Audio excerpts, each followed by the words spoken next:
The HydroPro Immersion circulators feature the sous vide toolbox for calculating your cook time and my presets for recalling frequently cooked products. If you want to set up your cook manually, you can do that too. To begin, enter a temperature set point for the circulator. In manual mode, you can set up to 3 timers for use when staggering cooks or cooking multiple products in the same bath. Swipe left and right to toggle between alarms. The HydroPro Plus allows you to set a probe alarm with holding time for either pasteurization or tenderness. This is useful when delta cooking and the bath is set higher than your desired core temperature. The flow speed is adjustable with 3 settings.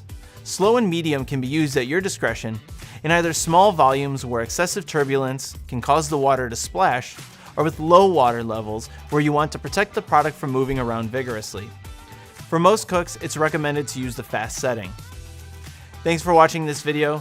Subscribe, like, and follow us on all of our channels for more great content.